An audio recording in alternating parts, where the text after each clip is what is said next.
మందర చెప్పుడు మాటలు చెప్తుందన్నమాట. రాముడు పట్టాభిషిక్తుడు అయిపోతున్నాడు, నీ కొడుకు భరతుడు అతనికి సేవ చేయవలసి వస్తుంది.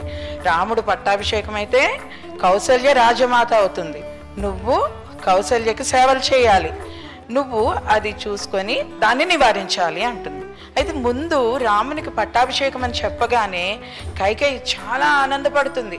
ఆ సద్గుణాల రాశి అయిన నా రాముడికి పట్టాభిషేకమా అలా అని తన దగ్గర ఉన్న ఆభరణాన్ని ఇవ్వడానికి ఆమె తొందరపడుతుంది. అయితే కైకేయి చెప్పిన ఈ వంచనపూర్వకమైన మాటలు, చెప్పుడు మాటలు వినగానే అయ్యో కొడుకు మీద ప్రేమ అన్నమాట, అయ్యో భరతుడు దాస్యం చేయాలా అలా అని చెప్పి ఆమెకు ఒక రకమైన అభద్రతాభావం ఏర్పడుతుంది. చెప్పుడు మాటలు వినడంతో ఆమె దశరథుడిని 2 వరాలు కోరుకుంటుంది. మొదటిది భరతుని పట్టాభిషేకము, రెండవది శ్రీరాముని యొక్క 14 ఏండ్ల వనవాసము. అక్కడ తండ్రి చెప్పిన మాటను విని ఆయన తన రాజ్య పాలనను కూడా వదిలివేసి, అసలు రాజు అనేవాడు ఎలా ఉండాలి, రాజ్యకాంక్షను వదిలిపెట్టాలి, అటువంటి మంచి ఆయన హుందాగా ప్రవర్తించి శ్రీరాముడు తన పట్టాభిషేక విషయాన్ని కూడా వదిలిపెట్టేశాడు అనమాట.